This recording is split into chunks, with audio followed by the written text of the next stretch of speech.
चलो मैं सबके आंसर बताती हूँ, ठीक है आपको। अभी आप सॉल्व करो। देखो, name a cyclic unsaturated compound, cyclic compound हो और अनसैचुरेटेड हो, ऑब्वियसली बेंजीन बनाओगे C6H6, ठीक है। कोई बहुत सारे स्ट्रक्चर में बता दूंगा आपको। देखो जैसे C6H6 बनाओगे, C6H6 इसका स्ट्रक्चर देखिए ऐसे बनता है, ये इस तरह से, ठीक है।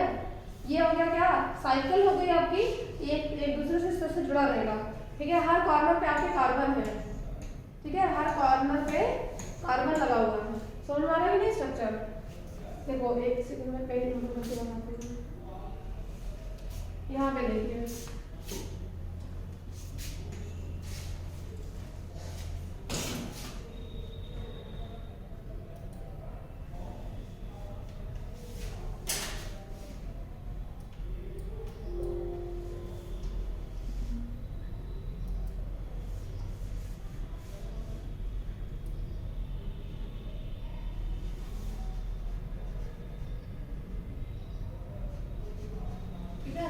देखिए साइक्लिक अनसैचुरेटेड कंपाउंड बताना है बेटा, बहुत इजी, बहुत सारे नाम बता देंगे जो आपको याद आ जाए। सबसे पहला बेंजीन है, ठीक है। बेंजीन का स्ट्रक्चर इस तरह से होता है, ये देखो साइक्लिक है, ठीक है, ये जुड़ा रहेगा ऐसे, जहां आपके कॉर्नर्स है वहां पे कार्बन कार्बन रहेगा, ठीक है। अनसैचुरेटेड मतलब डबल बॉन्ड या ट्रिपल बॉन्ड होना चाहिए। अनसैचुरेटेड का मतलब ये बताया मैंने कि डबल बॉन्ड और ट्रिपल बॉन्ड हो, अनसैचुरेटेड होगा, सिंगल बॉन्ड हो तो सैचुरेटेड होगा, ठीक है। तो इसके अल्टरनेट में डबल बॉन्ड लगाइए, डबल बॉन्ड कभी एक साथ नहीं लगेगा। देखो जैसे कार्बन कार्बन कार्बन, ठीक है। इस केस में आपका साइक्लिक नहीं बन पाएगा, ये तो आपकी ओपन चेन हो गई ना। लेकिन जब भी साइक्लिक में आप डबल बॉन्ड लगाएंगे तो अल्टरनेट डबल बॉन्ड लगता है, हमेशा अल्टरनेट पे ही डबल बॉन्ड लगता है, ठीक है। कभी भी देखो मैं आपको जैसे कंडीशन बता रही हूँ, कभी भी जब आप इसमें डबल बॉन्ड लगाएंगे बेटा, ये देखो, ये फिर एक बॉन्ड हमने यहाँ लगा दिया, एक यहाँ लगा दिया, ठीक है। मान लो कंडीशन है, यहाँ पे कार्बन, देखो यहाँ पे कार्बन, यहाँ पे कार्बन, यहाँ पे कार्बन, यहाँ पे कार्बन और यहाँ पे कार्बन, हर कार्बन की वैलेंसी हाइड्रोजन से कंप्लीट होगी जो बची हुई है। इस कार्बन को देखो 1 2 3, ठीक है, 3 है, मतलब एक ये जो कार्बन है इधर वाला, मान लो उसको 1 ले लिया, 2 3 4 5 6, 6 कार्बन है, इसको बेंजीन कहते हैं, ठीक है। कार्बन नंबर 1 को लो तो देखो एक साइड ये है, ये वाला बॉन्ड है, दूसरे साइड इसके डबल बॉन्ड है, ठीक है। तो मतलब एक साइड हम हाइड्रोजन लगा के इसकी वैलेंसी कंप्लीट कर सकते हैं, तो यहाँ पे हमने हाइड्रोजन लगा दिया इसमें, ठीक है। कार्बन नंबर 6 को देखो, कार्बन नंबर 6 को अगर देखोगे तो आपका एक डबल बॉन्ड इधर आएगा, एक डबल बॉन्ड इधर आएगा, ठीक है। अब हाइड्रोजन लग ही नहीं पाएगा, जब हाइड्रोजन नहीं लग पाएगा तो बेंजीन बन ही नहीं पाएगा आपका, ठीक है। स्ट्रक्चर ही नहीं एग्जिस्ट करता है ये, ठीक है। साइक्लिक के फॉर्म में हमेशा अल्टरनेट पे ही डबल बॉन्ड लगाना, एक बॉन्ड फिर अल्टरनेट पे दूसरा, ये एक साइक्लिक हो गया। कोई भी बना सकते हैं, जैसे हमने साइक्लोपेंटेन बना दिया, साइक्लोपेंटीन, पेंटीन डबल बॉन्ड होगा ना, साइक्लोपेंटीन डबल बॉन्ड होगा, एक जगह से लगा दो तो साइक्लोपेंटीन हो गया हमारा, ठीक है। या फिर ऐसे 4 स्क्वायर बना के, ये देखो इसमें एक जगह डबल बॉन्ड लगा दिया, साइक्लोब्यूटीन हो गया, ये तुम्हारा अनसैचुरेटेड भी है और साइक्लिक भी है, ठीक है। साइक्लिक में हमेशा ऐसे बनाना, 3 कार्बन का ये, ठीक है, इसमें ऐसा लगा दिया तो क्या हो गया, साइक्लोप्रोपीन हो गया ये हमारा, ठीक है। समझ में आना, साइक्लोप्रोपीन, साइक्लो इसके कॉर्नर पे वो कार्बन आना जरूरी होता है, मतलब कार्बन ही तो है। नहीं, जैसे मैम आपने कहा कि अगर ये उसका स्ट्रक्चर बेंजीन का तो इसके कॉर्नर पे CC लगेगा, तो गधे हो क्या, सी ही तो तुम क्या, तुमको समझ में नहीं आ गया अभी तक।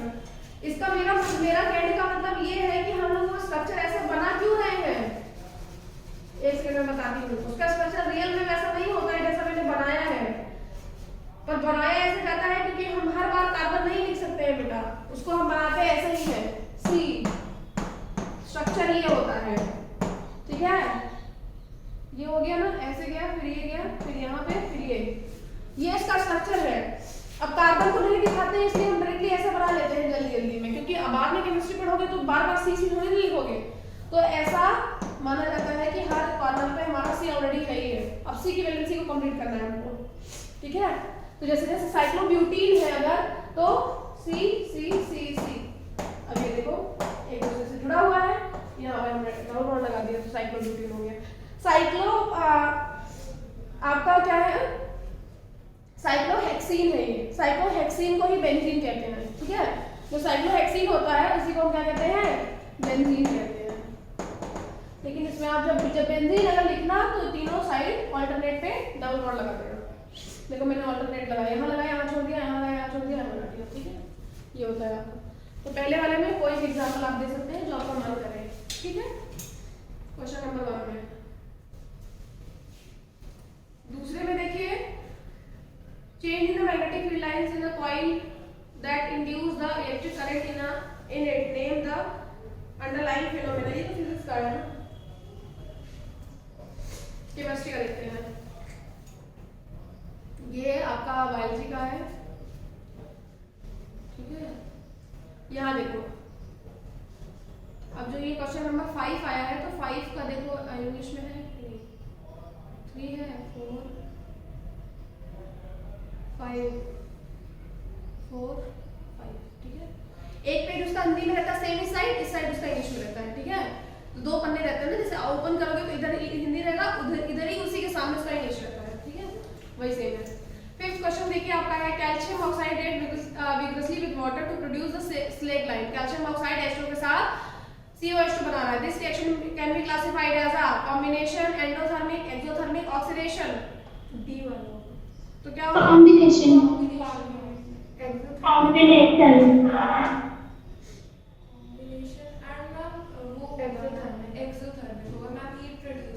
इसमें बेसिकली जो आंसर होगा that will be the endothermic reaction. ये आपकी बुक में ये रिएक्शन एंडोथर्मिक में एग्जांपल में दिया हुआ है, समझ में आया कि नहीं। ये एंडोथर्मिक रिएक्शन होगा। आपसे क्या पूछा है, produce slake line, the reaction can be classified as, classified मतलब नेचर बताना है रिएक्शन का, टाइप नहीं बताना है, ठीक है। अगर आपका एंडो एक्सो नहीं दिया होता तब आप टाइप बता देते, ठीक है। इसमें आपका एंडोथर्मिक रिएक्शन होगा। 4 ऑप्शंस इसीलिए इसमें दिए हैं कंफ्यूज करने के लिए आपको, ठीक है। Calcium oxide plus H2 gives calcium hydroxide. हालांकि कॉम्बिनेशन का एग्जांपल हो सकता है, लेकिन अभी कॉम्बिनेशन से पहले ये एंडोथर्मिक का एग्जांपल है, ठीक है। मैम उसमें नीचे भी तो दिया है A and C। अच्छा, इसमें दिया हुआ है A and C। एक सेकंड रुक जाओ, एंडोथर्मिक नहीं होगा गधे, एक्सोथर्मिक होगा। B। एक बात याद रखो, कॉम्बिनेशन कभी भी एंडोथर्मिक नहीं बनाता है, ये ट्रिक है। कॉम्बिनेशन होगा तो हमेशा एक्सोथर्मिक होगा। और हीट देखो COH2 के बाद निकलेगी। देखो तुम्हारा जो है कैल्शियम ऑक्साइड जब H2 के साथ रिएक्ट करेगा तो ये तुम्हारा गर्म होगा, जो तुमको प्रोडक्ट मिलेगा वो बहुत हाई टेम्परेचर का होगा। चेंज इन टेम्परेचर में हम एग्जांपल लिखते हैं कि नहीं, तो चेंज इन टेम्परेचर में क्या लिखते हैं कि जब आपका रिएक्टेंट प्रोडक्ट में कन्वर्ट होगा तो प्रोडक्ट का टेम्परेचर अलग होगा रिएक्टेंट से, तो चेंज इन टेम्परेचर हो गया। तो टेम्परेचर किसका चेंज हुआ, इसका चेंज हुआ, मतलब हीट कहाँ प्रोड्यूस हो रही है, यहाँ प्रोड्यूस हो रही है। ये आपको बॉइल होता हुआ दिखाई देगा। इसका मतलब है कि ये कैसा रिएक्शन है, एक्सोथर्मिक रिएक्शन है। और कॉम्बिनेशन हमेशा एक ट्रिक याद रख लो, कॉम्बिनेशन होगा तो एक्सोथर्मिक होगा, डिकम्पोजिशन होगा तब एंडोथर्मिक। तो एंडोथर्मिक वाला ऑप्शन गलत है, इसमें जो होगा A और B ऑप्शन वो सही होगा, मतलब इसमें आपका D करेक्ट होगा, ठीक है, समझे। कॉम्बिनेशन हमेशा एक्सोथर्मिक के साथ रहता है, कॉम्बिनेशन कभी भी एंडोथर्मिक के साथ आएगा ही नहीं, ठीक, कभी भी नहीं आएगा एंडोथर्मिक के साथ, याद रखिएगा ये हमेशा। नेक्स्ट, when hydrogen sulfide, और वाला भी देख लेते हैं, ठीक है। when hydrogen sulfide gas is passed through a blue solution of copper sulfate, a black precipitate of copper sulfide is obtained and the sulfuric acid is also formed remaining in the solution. The reaction is an example of decomposition. अब देखो, when a hydrogen sulfide gas is passed through the blue solution of copper sulfate, तो hydrogen sulphide क्या है आपका H2S, reaction बनाओ यहाँ पे H2S hydrogen sulphide है। अब कैसे बनाओगे, फॉर्मूला जो 9th में सीखा है, हाइड्रोजन और सल्फाइड, ठीक है। सल्फाइड मतलब क्या हुआ, सल्फर, जैसे क्लोराइड मतलब क्लोरीन, जैसे सल्फाइड मतलब सल्फर। देखो तो हाइड्रोजन यहाँ लिखोगे, अगर बनाना नहीं आ रहा रिएक्शन बनाना, इसी तरह से रिएक्शन बनाते हैं, हाइड्रोजन और यहाँ पे सल्फाइड। हाइड्रोजन का आपको पता है कितना होता है, +1, इसका वैलेंसी +1 होता है, ठीक है, +1 की वैलेंसी शो करता है, और सल्फर -2 की, ठीक है। हाइड्रोजन का सिंबल H होता है, इसका सिंबल S होता है, तो H2S हो जाएगा, ठीक है। हाँ अभी देखते हैं ना, इस pass through blue solution of copper sulphate, copper sulphate पता है CuSO4, ठीक है, H2S + CuSO4, ठीक है। precipitation reaction. अब black precipitate of copper sulphide, अब बना क्या कॉपर सल्फाइड CuS। अब देखो कॉपर सल्फाइड बनाना कितना इजी है। कॉपर का आपको पता है, कॉपर का याद रखिए, कॉपर का जो वो होता है वो +2 होता है, ठीक है। जैसे मैंने लेड का बताया था +2, इस तरह से कॉपर का भी +2 होता है। और सल्फाइड आपको पता है -2, दोनों रिएक्ट करेंगे तो CuS हो जाएगा आपका, ठीक है। कॉपर सल्फाइड फॉर्म होता है, सॉरी ये रिएक्ट करके, ठीक है। Copper sulphide is obtained and the sulphuric acid is also form, और दूसरा हमारा H2SO4 बन जाता है। तो डबल डिस्प्लेसमेंट रिएक्शन का एग्जांपल है with precipitation. Double displacement reaction है तो यहाँ पे एग्जांपल ये हो जाएगा, क्योंकि प्रेसिपिटेट फॉर्म हो रहा है। और जहाँ भी एक बात और याद रखना, इसका ट्रिक ये है कि हमेशा प्रेसिपिटेट डबल डिस्प्लेसमेंट रिएक्शन में फॉर्म होता है, ठीक है। प्रेसिपिटेट हमेशा डबल डिस्प्लेसमेंट रिएक्शन में फॉर्म होता है, बाकी तीनों में आपको कोई प्रेसिपिटेट नहीं दिखेगा, ठीक है। ये भी है यहाँ पे।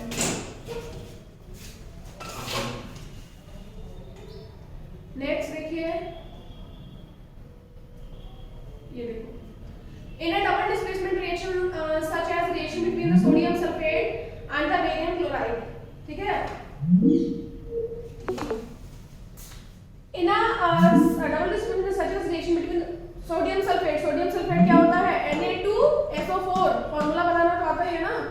सोडियम सल्फेट कहाँ है, between the sodium sulfate and barium chloride plus BaCl2, ठीक है। Solution, exchange of atoms take place, exchange of ions. Obviously double displacement है, हमको पता है कि एक्सचेंज ऑफ आयंस होता है, तो पहला एक्सचेंज ऑफ आयंस होगा, ठीक है। ए प्रेसिपिटेट इज प्रोड्यूस, हमेशा इसमें प्रेसिपिटेट भी प्रोड्यूस होता है। डबल डिस्प्लेसमेंट रिएक्शन में आपका प्रेसिपिटेट बनेगा, ठीक है, प्रेसिपिटेट भी बनेगा और साथ साथ आपका क्या होगा, एक्सचेंज ऑफ आयंस। तो जिसमें ऑप्शन बी और सी है वो सही होगा, बी और सी किसी में नहीं है, मतलब डी वाला भी सही होगा। An insoluble salt is produced, salt भी बनता है, ठीक है, ऑब्वियसली। तो ये ऑप्शन सही होगा, ठीक है, बी और सी और डी वाला, ठीक है। क्योंकि देखो सी तो है ही हमारा, पहले ऑप्शन में बी और डी नहीं आ रहा, ऑप्शन देख के भी हम लोग आंसर्स निकालते हैं, ठीक है। बी और डी नहीं आ रहा है, ए हो ही नहीं सकता हमारा, बी सी और डी होगा, क्योंकि ऑब्वियसली इनसॉल्युबल सॉल्ट भी बनेगा। सॉल्ट क्या बनेगा हमारा, NaCl बनेगा, NaCl प्लस BaSO4, ठीक है। एक सॉल्ट भी बना ना हमारे यहाँ पे, ये हो जाएगा हमारा। Next, baking soda is a mixture of, baking soda क्या है, sodium hydrogen carbonate. Baking soda यही है ना, सोडियम हाइड्रोजन कार्बोनेट। तो sodium hydrogen carbonate plus nitric acid. आप देखो baking soda is a mixture of, baking soda का example क्या है, सॉरी वो क्या है, NaHCO3। आपने बेकिंग सोडा वाला रिएक्शन देखा होगा तो उसमें COO- भी कहीं दिया हुआ है, देखिए CH3CO-, उसी रिएक्शन में देखो बेकिंग सोडा वाला ओपन करिए, उसमें आपको दिखेगा जहां भी बेकिंग सोडा है वहां पे देखो, और बेकिंग सोडा वाला सॉल्ट ओपन करिए और सॉल्ट को लगाइए, यहाँ पे देखो Na2CO3 sodium salt of acid, ठीक है। एसिडेट का एग्जांपल नहीं है,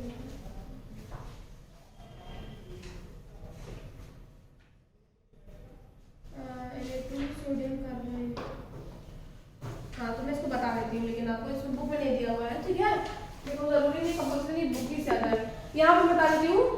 sodium baking soda is a mixture of sodium carbonate and acetic acid, ठीक है। ऑप्शन ए करेक्ट होगा। कैसे होता है सोडियम कार्बोनेट और एसिटिक एसिड, ये देख लीजिए यहाँ पे देखो बेटा, सोडियम कार्बोनेट और एसिटिक एसिड कैसे होता है। देखो सॉल्ट है, सॉल्ट हमेशा एसिड प्लस बेस से मिलता है, ये आपको पता है। अब बेकिंग सोडा एक सॉल्ट है जो एसिड और बेस से बना है, तो उन्होंने पूछा है कौन सा एसिड है इसमें, कौन सा एसिड है कौन सा बेस है, ठीक है, ये उन्होंने पूछा है। तो देखो इन्होंने जो बेस क्या लिया है, यहाँ पे देखिए जो बेस इन्होंने क्या लिया है, सोडियम कार्बोनेट। सोडियम कार्बोनेट आपका बेस है, Na2CO3 ये बेस है आपका, ठीक है। एसिड इन्होंने एसिडिक एसिड लिया है, CH3COOH, एसिडिक एसिड, इसका फॉर्मूला ये होता है, ठीक है। अब देखो सॉल्ट कैसे बना हमारा, हम जब इसको आयंस में ब्रेक करेंगे तो ये हमारा Na+ CO2 में ब्रेक होगा, Na+ CO2 plus sorry CO3, Na+ और CO3 -2 में ब्रेक होगा, और ये ब्रेक होगा हमारा CH3COO माइनस प्लस H+, ठीक है। ये यहाँ से ब्रेक हो जाएगा आपका, ये minus acetate salt, acetate salt मतलब था तो पता नहीं कैसे शो नहीं हो रहा है इसमें, और H+, ठीक है, इसमें ब्रेक हो जाएगा। ये आपका रिएक्शन शायद आई थिंक उसमें दिया हुआ है, चैप्टर 4 में दिया हुआ है क्या, क्योंकि ये रिएक्शन है, मैंने बुक में पढ़ा है कहीं से।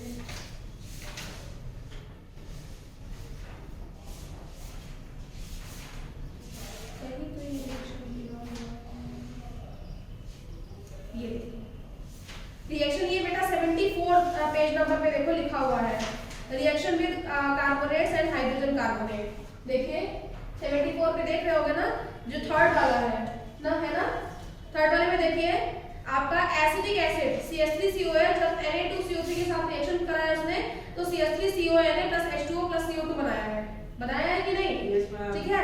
तो आपका जो सॉल्ट है सोडियम हाइड्रोजन कार्बोनेट, ठीक है, वो इसी से बना है आपका, ठीक है। जो सोडियम हाइड्रोजन कार्बोनेट जो फॉर्मेशन हुआ है NaHCO3, वो आपका इसी एसिड से हुआ है। CH3COOH जब Na2CO3 के साथ रिएक्शन करेगा तो आपका क्या बनेगा, आपका सॉल्ट बनेगा, दैट इज NaHCO3। अब इसमें इन्होंने क्या दिया है, इन्होंने इसमें एक सॉल्ट बनाया है सोडियम एसिटेट, जो सॉल्ट इसमें बना है दैट वो उसके उस रिएक्शन के अकॉर्डिंग है, वो चैप्टर 4 के रिएक्शन के अकॉर्डिंग सॉल्ट है, ठीक है। जो आप इसमें देख रहे हो ये आपका चैप्टर 2 वाला सॉल्ट है, baking soda is a mixture of, ठीक है। ये तीनों नहीं हो सकता क्योंकि टैट्रिक एसिड है ही नहीं हमारा मिक्स, ठीक है। टैट्रिक एसिड जो हल्दी में पाया जाता है वो एसिड है, तो एक ही ऑप्शन बचता है हमारा एसिटिक एसिड। ऑब्वियसली यहाँ पे मैं आपको बता रही थी, देखो एसिटिक एसिड के केस में H+ होगा, फिर ये H+ इसके साथ कंबाइन हो जाएगा, ठीक है। ये इसके साथ कंबाइन होकर क्या बनाएगा, NaHCO3 बना लेगा। इस तरह से हमारा सोडियम हाइड्रोजन कार्बोनेट बन जाता है। वैसे ये वाला एग्जांपल चैप्टर 2 में भी कहीं लिखा हुआ है, मुझे याद नहीं आ रहा है, ठीक है। ये समझ में आ गया कि नहीं, एसिटिक एसिड सॉल्ट से ही बनेगा, ठीक है। एसिटिक एसिड और सोडियम बाइकार्बोनेट दोनों मिलके सोडियम हाइड्रोजन कार्बोनेट बनाएंगे। जो इसका H है बेसिकली वो कहां से आएगा, आपका एसिटिक एसिड से आएगा, ठीक।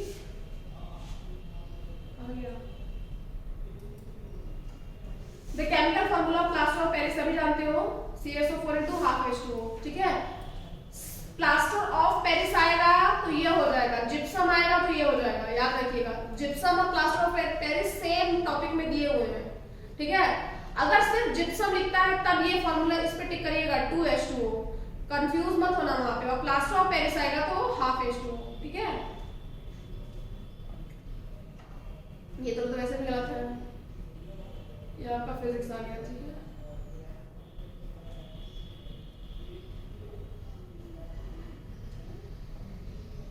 बायोलॉजी का भी करा देते हैं, नहीं केमिस्ट्री का करा, तब बायोलॉजी को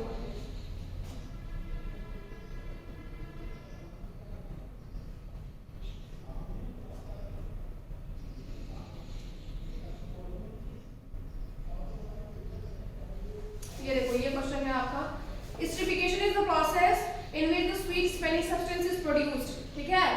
एस्टरिफिकेशन, आप लोगों को एस्टरिफिकेशन रिएक्शन आता है कि नहीं सबको? सबसे इंपॉर्टेंट रिएक्शन है इस चैप्टर का, एस्टरिफिकेशन रिएक्शन, इस पूरे बुक का। एस्टरिफिकेशन रिएक्शन मैंने पढ़ाया है, कम से कम जाके बुक वीडियो देख लो, उसमें तो समझ में आ जाएगा एस्टरिफिकेशन रिएक्शन क्या है। ऐसा तो कुछ नहीं समझ में आएगा तुम लोगों को, मैं बता दे रही हूँ। देखो एस्टरिफिकेशन रिएक्शन क्या होता है, ईस्टर का फॉर्मेशन होता है, ठीक है। 5 नंबर में आता है भैया एस्टरिफिकेशन रिएक्शन, ठीक है। बहुत इंपॉर्टेंट है, चैप्टर 4 पढ़ा नहीं क्या तुम लोगों ने, ब्लैंक बैठे हैं यहाँ पे। एस्टरिफिकेशन रिएक्शन में क्या होता है, फॉर्मेशन ऑफ ईस्टर, ठीक है, फॉर्मेशन ऑफ ईस्टर, ठीक है। ईस्टर का फॉर्मेशन होता है। ईस्टर का फॉर्मेशन कैसे होता है, जब हम एल्कोहल और एसिटिक एसिड एसिटिक एसिड को मिक्स कराते हैं, ठीक है। जब हम एल्कोहल और एसिटिक एसिड को मिक्स कराते हैं तो हमारा क्या बनता है, ईस्टर बनता है। ईस्टर जो होता है वो स्वीट स्मेलिंग सब्सटेंस होता है, जो आपके परफ्यूम में यूज किया जाता है। परफ्यूम में जो ये सब्सटेंस यूज किया जाता है that is the ester, ester ही होता है वो। अब देखो बनता कैसे है, एल्कोहल का फार्मूला देखिए क्या होता है बेटा, अल्कोहल का फार्मूला अगर हम बात करें तो इथेनॉल C2H5OH, ये आपका क्या है, इथेनॉल है, ठीक है।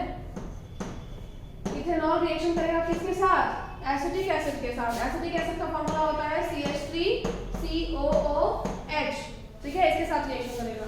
इतना समझ में आ गया। अब ईस्टर बनेगा। ईस्टर कैसे बनेगा, देखो रिएक्शन याद करने का तरीका देखिए।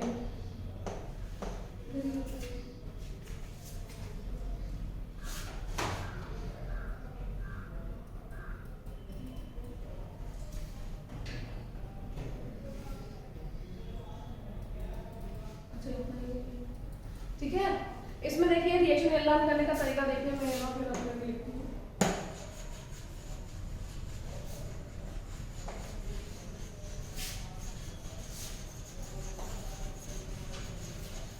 देखो जैसे C2H5OH अल्कोहल है आपका, प्लस CH3COOH एसिटिक एसिड है आपका, ठीक है। अब एक काम करना है, हम पहले एसिटिक एसिड लिखेंगे CH3COOH और इसको उल्टा लिख लो। इसको उल्टा लिखने का तरीका ये इसलिए मैं बता रही हूँ ताकि आपको रिएक्शन जल्दी से याद हो जाता है। इस रिएक्शन को एस्टरीफिकेशन रिएक्शन कहते हैं। इसमें याद रखना कि जब अल्कोहल आपका कंबाइन होता है किसके साथ, एसिटिक एसिड के साथ, सिरका, विनेगर, यही तो विनेगर है आपका, ठीक है, तब हमारा एस्टरीफिकेशन रिएक्शन बनता है, ठीक है। इस तरह बनता है रिएक्शन को एस्टरीफिकेशन रिएक्शन कहते हैं। ये CH3COH है, इसको उल्टा लिखोगे। उल्टा लिखने का मतलब है पहले हम H लिखेंगे, फिर रिवर्स ऑर्डर में लिखेंगे, फिर O, फिर H5, फिर C2। रिवर्स ऑर्डर हो गया उसका, सेम उसका रिवर्स ऑर्डर हुआ ना। अब देखो क्या होता है बेटा, इसका H रिमूव करो और इसका OH रिमूव करो, दोनों का, ठीक है। ये हो गया, यहाँ से -H2O कर दिया हमने। जब H2O यहाँ से पानी बन के निकल गया तो हमारा जितना बचा उसको ऐड कर दो। बचा क्या है हमारे पास, CH3COO, उधर इतना बचा, इधर क्या बचा हमारे पास, H5C2 बचा है, इसको फिर से सीधा कर दो, मतलब C2H5, ठीक है। ये हमारा जो सब्सटेंस बना, दिस इज द ईस्टर, ये ईस्टर है हमारा, ठीक है। इसका ये ईस्टर है हमारा, इसका स्ट्रक्चर कुछ ऐसा होता है, देखो CH3 इसके नाम चला है, C डबल बॉन्ड O, फिर इधर सिंगल बॉन्ड O, C2H5। बाकी ये CH3 का स्ट्रक्चर कैसा होता है ये आपको पता है, ये मैंने बताया है, ठीक है। C2H5 का स्ट्रक्चर कैसा होता है ये मैंने बताया है, ये सिंगल बॉन्ड है, ठीक है, वो एरो जैसा लग रहा है, this is the single bond. तो CH3 C double bond O O C2H5, ठीक है। बेसिकली इसको देखेंगे तो R O O R, ये दिखेगा आपको R जहाँ एल्किल ग्रुप है, एक एल्किल ग्रुप आपका CH3 है और एक एल्किल ग्रुप आपका ये है, ठीक है। तो R O O R होता है बेसिकली इसका स्ट्रक्चर, ठीक है। ये पर इतना कंफ्यूज, इतना जानने की जरूरत नहीं है, बस आपको ईस्टर बनाने की जरूरत है। ईस्टर बनाना आ गया ना सबको, इसी रिएक्शन को एस्टरीफिकेशन रिएक्शन कहते हैं, ठीक है। This reaction is called the esterification reaction. अब हमारा एस्टरीफिकेशन रिएक्शन में सब गायब हो गया क्या बेटा, अच्छा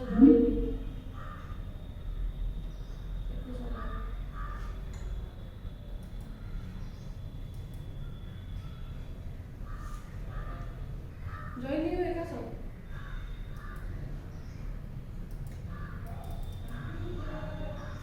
अच्छा ये ठीक है। इस रिएक्शन को एस्टरीफिकेशन रिएक्शन कहते हैं बेटा। एस्टरीफिकेशन रिएक्शन अब क्या है, esterification is the process in which the sweet smelling substances produce. इसका फिजिकल प्रॉपर्टी आप पढ़ोगे तो उसमें देखोगे कि जो ईस्टर होता है वो स्वीट स्मेलिंग सब्सटेंस प्रोड्यूस करता है, ऑब्वियसली वह परफ्यूम में यूज किया जाता है। When esters react with the sodium hydroxide and alcohol, sodium salt of carboxylic acid is obtained. Easter का रिएक्शन, अब देखो रिएक्शन हमको पता नहीं, ये भी रिएक्शन आपकी बुक में दिया हुआ है। Easter react with the sodium hydroxide. Easter मैंने आपको बताया क्या होता है, CH3COO C2H5, ये ईस्टर है, सोडियम हाइड्रोक्साइड के साथ रिएक्शन करेगा, NaOH के साथ रिएक्शन करेगा, ठीक है। NaOH के साथ रिएक्शन करेगा तो क्या बनाएगा, एन अल्कोहल एंड सोडियम, हाँ ऑब्वियसली NaOH आपका Na+OH- में ब्रेक होगा और ईस्टर आपका किसमें ब्रेक होगा, CH3COO- और इधर क्या बनेगा C2H5+, ठीक है। तो ये इसका जो OH है ये इसके साथ जुड़ जाएगा क्योंकि OH- में है, ये प्लस के साथ जुड़ेगा। आपको समझ में नहीं आ रहा, मैं फिर से बता देती हूँ। जो रिएक्शन लिखा हुआ है वो आपकी बुक में लिखा हुआ है, ये मैं फिर से बता देती हूँ।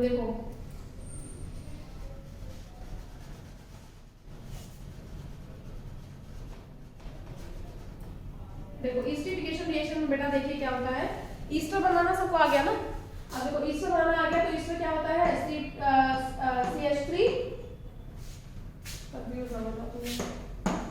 देखो क्या होता है Easter, CH3 C double bond O C2H5, ये हमने बनाया था अभी, ठीक है। अब उन्होंने क्वेश्चन में क्या लिखा है कि जब ईस्टर हमारा सोडियम हाइड्रोक्साइड के साथ रिएक्शन करता है, ठीक है, प्लस सोडियम हाइड्रोक्साइड NaOH, ठीक है, जब ये इसके साथ रिएक्शन करता है तो हमारा अल्कोहल बनता है और sodium salt of carboxylic acid, carboxylic acid का सोडियम सॉल्ट बनता है। तो देखो इसको ब्रेक करोगे तो ये ब्रेक होगा CH3COO, दो O है ना तो COO लिख देते हैं, माइनस एक इसमें टूटेगा और दूसरा जो सब्सटेंस होगा हमारा दैट विल बी, यहाँ ब्लूस लिख दे रहे हैं, ठीक है, दूसरा जो बनेगा वो हमारा क्या होगा C2H5 प्लस, ठीक। इधर वाला ब्रेक हो गया हमारा, अब बचा इधर वाला, इधर वाला आपको पता है बेटा Na प्लस और OH माइनस में ब्रेक होगा, इधर वाला भी समझ में आ गया। अब देखिए अब वो क्या रहा है वहां पे, अब क्या होगा, इसका प्लस उसके माइनस के साथ, उसका प्लस उसके माइनस के साथ करा देना है, बस और कुछ नहीं करना है।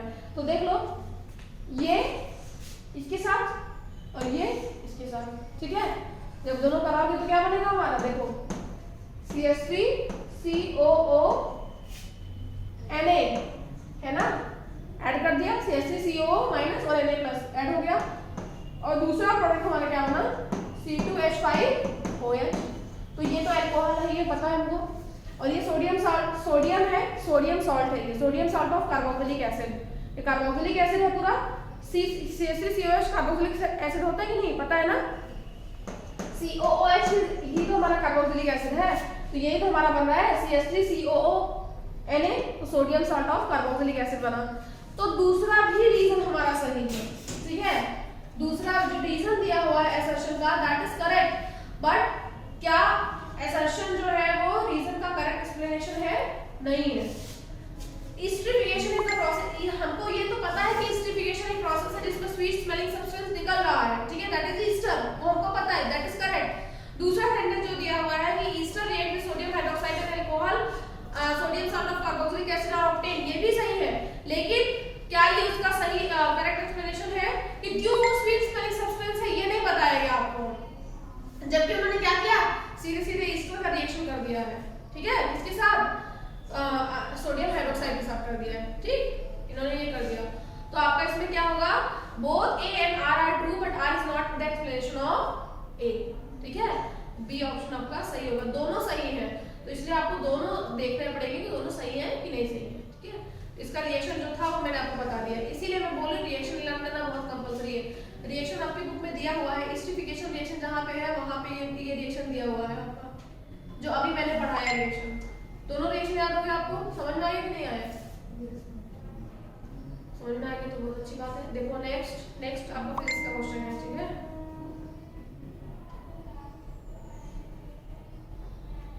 हाँ, list the important product of the chloroalkyl process, write one important use of each। chloroalkyl process सबको पता है कि नहीं पता है सबको, chloroalkyl process में क्या होता है, sodium hydrogen carbonate sodium hydroxide form होता है, NaOH फॉर्म होता है, यहाँ लिख देती हूँ, NaOH बनता है chloroalkyl प्रोसेस में, क्लोरल प्रोसेस में NaOH बनता है, और right one use of each, एक एक चीज का यूज लिखना है, साथ साथ Cl2 गैस निकलती है और H2 गैस भी निकलती है, ये भी मैंने बताया था, जो दो बताया था ना करके इस तरह से NaCl वाला, और NaCl में हम पानी मिला देते हैं तो एक तरफ से Cl2 निकलती है, एक तरफ से H2 निकलती है, और यहाँ पे सोल्यूशन में NaOH बचता है। तो तीन प्रोडक्ट बने हमारे क्लोरल प्रोसेस में, तीन प्रोडक्ट बने हैं, तुम लोग पढ़े हो कि नहीं, ये सब पढ़े हो ना, ठीक है। अब एक इंपॉर्टेंट यूज सबका लिखना है, तो sodium hydroxide as a salt, इसका यूज लिखना है, क्या होता है, क्लोरीन गैस का ऑब्वियसली ब्लीचिंग पाउडर वाला यूज होता है, ये लिख देंगे, और हाइड्रोजन गैस का कहाँ यूज होता है, एक एक यूज तीनों का लिखना है, आपका 3 नंबर में होगा तो तीनों में एक नंबर मिल जाएगा सबको, ठीक है। लेकिन इसमें पहले आपको बताना है कि लिस्ट द इंपॉर्टेंट प्रोडक्ट्स, कौन कौन से प्रोडक्ट हैं वो आपके, ठीक है। तो 3 हमको प्रोडक्ट मिले, तो इस तरह से आंसर लिखोगे the 3 important products that we get in the chloroalkali process are sodium hydroxide, chlorine and hydrogen, ठीक है। इस तरह से इसको और भी देख लो, how is washing soda is prepared from sodium carbonate, method लिखना है। वॉशिंग सोडा मतलब Na2CO3 × 10H2O, यही वॉशिंग सोडा है। ये आपका सोडियम कार्बोनेट से कैसे बनता है, Na2CO3। तो Na2CO3 जो 3 होता है सोडियम बाइकार्बोनेट, इसमें जब हम क्या करते हैं वाटर मॉलिक्यूल्स को ऐड करते हैं, 10 वाटर क्रिस्टलाइजेशन मॉलिक्यूल को ऐड करते हैं, तो बन जाता है हमारा क्या सोडियम कार्बोनेट। रिएक्शन दिया हुआ है आपका, जब ये लिखेंगे तो साथ में रिएक्शन भी लिखेंगे बेटा, ठीक है। Give its chemical equation already दे दिया है, पूछ लिया है। स्टेट इट्स सॉल्ट टाइप, कौन से टाइप का सॉल्ट है, state the type of this salt. अब टाइप ऑफ सॉल्ट आपकी बुक में नहीं दिया हुआ है, लेकिन ये लिखा हुआ है कि क्रिस्टलाइन सॉल्ट है। बुक में देखो लिखा हुआ है बेटा, this is the crystalline salt. जहां पे देखो लिखा हुआ है सोडियम हाइड्रोजन कार्बोनेट, वहां पे लिखा हुआ है कि this is the crystalline salt, ठीक है। सबसे आखिरी में बेसिक सॉल्ट भी है, इट इज आल्सो बेसिक। हाँ बेसिक सॉल्ट भी है और क्रिस्टलाइन सॉल्ट भी है। ये कहाँ लिखा है बेसिक सॉल्ट, मैम वो जो पैरा है वॉशिंग सोडा का, मैम उसके आखिरी वाले में। हाँ बेसिक सॉल्ट। अब यहाँ पे बेसिक सॉल्ट है, वाटर ऑफ क्रिस्टलाइजेशन भी है, पर यहाँ पे अगर बेसिक सॉल्ट मेंशन है तो आप बेसिक सॉल्ट लिख दीजिएगा, ठीक है। कि ये किस टाइप का सॉल्ट है, बेसिक टाइप का सॉल्ट है। सॉल्ट भी तीन टाइप के होते हैं, एसिडिक सॉल्ट, बेसिक सॉल्ट। देखो सॉल्ट भी कई टाइप्स के होते हैं। Salt of strong acid weak base, strong acid weak base है तो किस टाइप का प्रॉपर्टी शो होगा, स्ट्रॉन्ग एसिड वाला प्रॉपर्टी जब डोमिनेट होगा तो वो कैसे सॉल्ट हो जाएगा, एसिडिक सॉल्ट हो जाएगा। बेसिक सॉल्ट कौन होता है, salt of weak acid and strong base, जो वीक एसिड और स्ट्रॉन्ग बेस से बना है, ठीक है। तो वीक एसिड और स्ट्रॉन्ग बेस से जो बना है वो हमारा क्या होता है, बेसिक सॉल्ट होता है। तो ये बेसिक। और तीसरा जो सॉल्ट बनता है वो क्या कौन सा होता है, वीक एसिड और वीक बेस का सॉल्ट बनता है, ठीक है। जब वीक एसिड और वीक बेस का सॉल्ट बनता है तो दोनों ही अपनी थोड़ी थोड़ी प्रॉपर्टीज में शो करते हैं, ठीक है। और एक सॉल्ट होता है जैसे NaCl और NaOH आपका है salt of strong acid and strong base, ठीक है। ये जैसे NaOH है, NaCl है, ये स्ट्रॉन्ग एसिड और स्ट्रॉन्ग बेस वाले सॉल्ट है, ठीक है। वो न्यूट्रल हो जाते हैं बेसिकली, तभी देखो हम लोग नमक खा सकते हैं, ठीक है। Name the type of hardness of water which can be removed by it. Permanent hardness remove करता है ना, ये वाटर का परमानेंट हार्डनेस रिमूव करता है। तो आप इसमें बता सकते हैं कि ये भी बता सकते हैं कि that what is the hardness of water. Hardness क्या होती है, जब वाटर में मैग्नीशियम क्लोराइड और कैल्शियम क्लोराइड और मैग्नीशियम कार्बोनेट और कैल्शियम कार्बोनेट जैसे सब्सटेंस आ जाते हैं, आयंस मिक्स हो जाते हैं, तो वाटर हमारा हार्ड हो जाता है, ठीक है। To remove that permanent hardness we use the washing soda, ठीक है। हम वॉशिंग सोडा का यूज करते हैं। इसमें सब केमिस्ट्री है क्या। 3 ml of ethanol is taken in test tube and warmed gently in a water bath। देखो इथेनॉल लिया गया है मतलब C2H5OH, ठीक है। नहीं पढ़े हो तो पढ़ना शुरू कर दो आराम से, एक एक चैप्टर घर पे बैठ के C2H5OH, और क्वेश्चन को बहुत पेशेंस से पढ़ना, ठीक है। अब 5% सोल्यूशन ऑफ एल्कलाइन, ये 5% और 3 ml पे ध्यान मत देना, ठीक है, क्योंकि वो सिर्फ आपको परेशान करने के लिए लिखा हुआ है। सिर्फ लिखा क्या है, जो आपका बेसिक है इथेनॉल है, जिसको वाटर बाथ दिया गया मतलब गर्म पानी में। ऊपर से वाटर बाथ मतलब क्या होता है कि आप पानी रखिए, ठीक है, पानी रखो और पानी गर्म हो आपका, ठीक है। उसके ऊपर एक ग्लास लीजिए, ग्लास में आप अपना कोई सोल्यूशन रख दीजिए, ठीक है।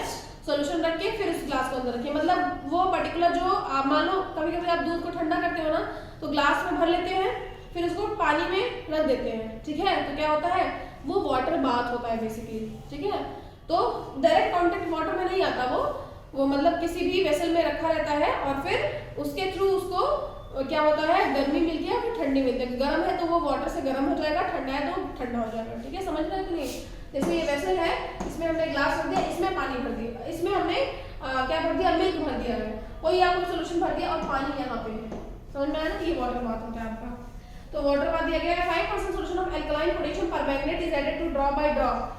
एल्कलाइन पोटेशियम परमैंगनेट मतलब KMnO4 डाला गया है इसमें, ठीक है। KMnO4 डाला गया। हाउ इज 5% ऑफ सबसे पहला 5% of permanganate is added to the salt is drop by drop to the solution in the excess. How is 5% solution of KMNO is prepared? ठीक है, आप देखो अब क्या लिखा है, एल्कलाइन पोटेशियम परमैंगनेट 5% डाला गया है, तो क्वेश्चन पूछा है how is the 5% solution of potassium permanganate is prepared. ये क्वेश्चन क्लास 9 से आपसे पूछा गया है, concentration of solution. Concentration of solution पढ़ा है ना, उसमें आपने क्या पढ़ा है, मास of solute upon mass of solvent into 100, that is the concentration of solution, percentage में निकलता है। तो आप 5% सॉल्यूशन यही बताएंगे कि हमारा जो 5% KMnO4 का सॉल्यूशन है ये कैसे बनाया गया है। We have taken the mass of solute, ठीक है, upon mass of solvent into 100। In this by this method we have obtained the 5% of KMnO4 solution। ठीक है, समझ में आया? अब समझ में आ रहा क्वेश्चन किस तरह से आते हैं। ठीक है, जरूरी नहीं है कि आप 10 है तो 10 से ही आएगा। ठीक है, कंसेप्ट आपने पहला पढ़ रखा है तो वही कंसेप्ट यहाँ पे अप्लाई करना है आपको। ठीक, state the role of alkaline potassium permanganate in this reaction, what it happened on adding axis. ये रिएक्शन आपकी बुक में दिया हुआ है, ओपन करिए सब लोग।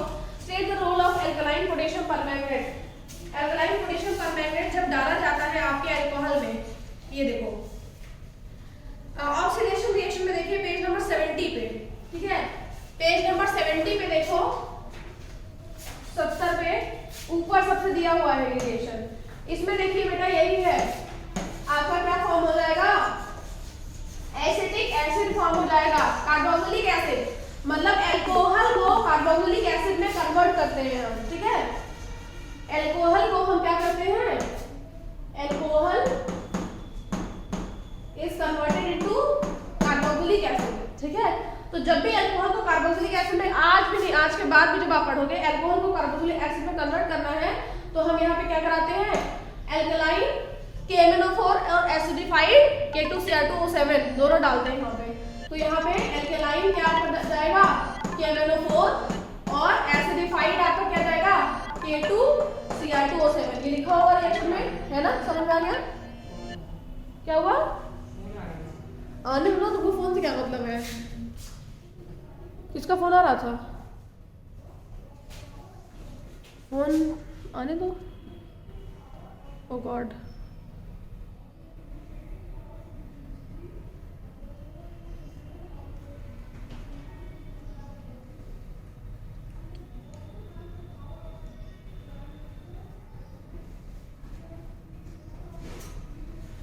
ठीक है, यहाँ पे आएगा एल्कलाइन KMnO4 और एसिडिफाइड K2Cr2O7। होता क्या है बेटा, ये रिएक्शन बेसिकली C2OA बोल जाओ, C2H5OH, यही तो आपका अल्कोहल है।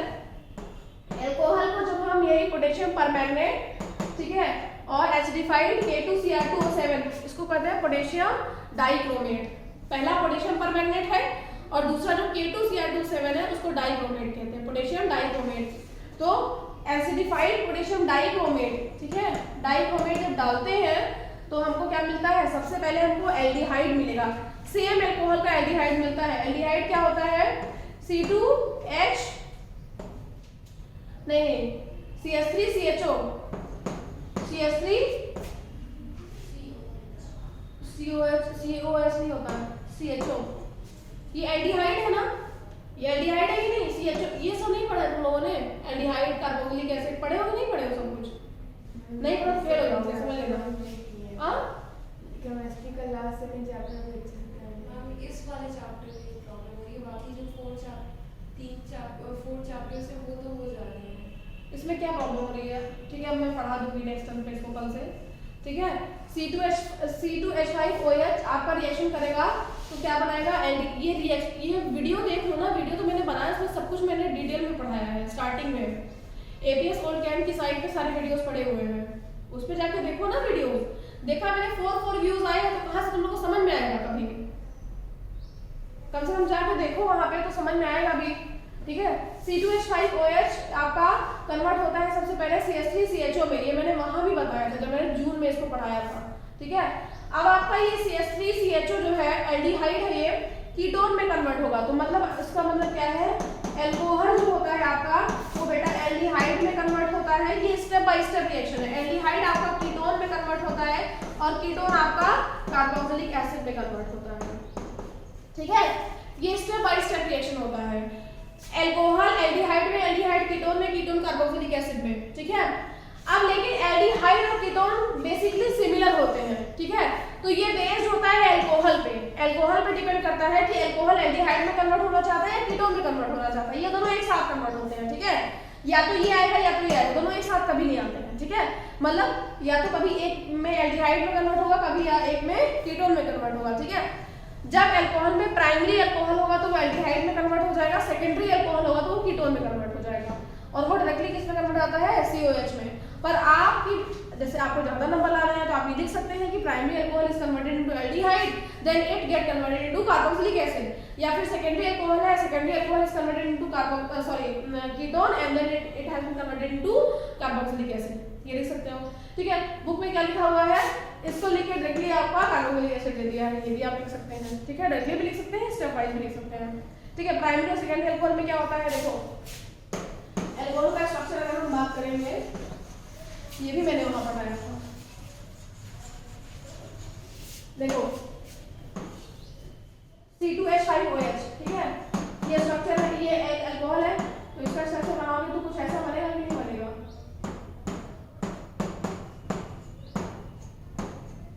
ऐसा बनेगा कि नहीं, है ना, ये हो जाएगा। अगर आपका बेटा ये जो OH है, ठीक है, ये जो OH है जिस कार्बन पे लगा है उस कार्बन के एक साइड कार्बन है, बाकी दो साइड हाइड्रोजन है, ठीक है। तो मतलब एक साइड कार्बन है, बाकी तीन साइड एक तरह से आप समझो फ्री है, उसकी कार्बन से नहीं दूसरे से लगी हुई है। अगर कोई अल्कोहल जिसमें दो साइड कार्बन से लगी हो, दो साइड कार्बन से लगी हो और दो साइड फ्री हो और एक साइड दोनों आके OH बन जाए तो ये सेकेंडरी अल्कोहल हो जाता है, ठीक है। ये प्राइमरी में क्या होगा, प्राइमरी सेकेंडरी टर्शियरी तीन टाइप के अल्कोहल भी आपके पाए जाते हैं, ठीक है। आपको यहाँ पे सिर्फ लेकिन अल्कोहल ही पढ़ना है, फिर मैं बता दे दूं जो प्राइमरी अल्कोहल होता है उसमें सिर्फ एक साइड से कार्बन लगा रहता है, बाकी दो साइड से फ्री रहते हैं। सेकेंडरी अल्कोहल में क्या होता है बेटा, आपका दो साइड से कार्बन लगा रहेगा, बाकी इसमें उस साइड फ्री रहेगा, हाइड्रोजन हम लगाएंगे, उसकी वैलेंसी पूरी करेंगे, ठीक है। और टर्शियरी अल्कोहल में आपका तीनों साइड से कार्बन रहेगा इस तरह से, और आपका अल्कोहल ये टर्शियरी है, ये टर्शियरी अल्कोहल है, ये सेकेंडरी अल्कोहल है, ये प्राइमरी अल्कोहल है, ठीक है। तो OH सब में लगा मतलब अल्कोहल सभी है, बस कार्बन की पोजीशन चेंज हो गई तो प्राइमरी सेकेंडरी और टर्शियरी आता है, ठीक है। वो डिपेंड करता है प्राइमरी सेकेंडरी और टर्शियरी कार्बन पे, ठीक है। ये कार्बन प्राइमरी कार्बन है, ये कार्बन सेकेंडरी कार्बन है, ये कार्बन टर्शियरी कार्बन है। जो कार्बन एक साइड से घिरा हो वो प्राइमरी कार्बन, दो साइड से घिरा हो सेकेंडरी कार्बन, तीन साइड से घिरा हो टर्शियरी कार्बन, ठीक है, ये होता है।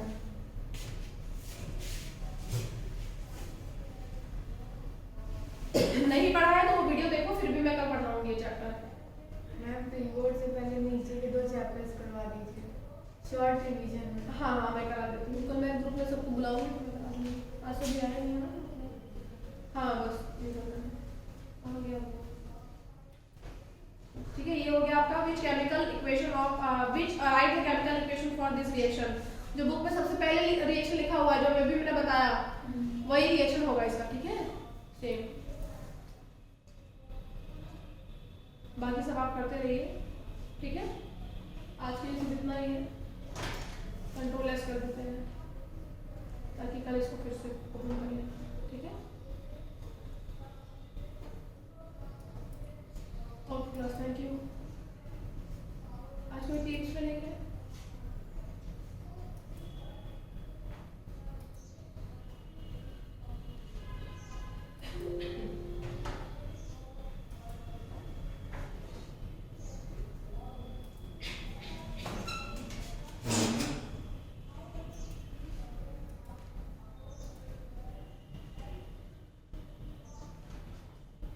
मेरी आवाज नहीं जाती, आता ही नहीं हो तो क्या बोलेंगे।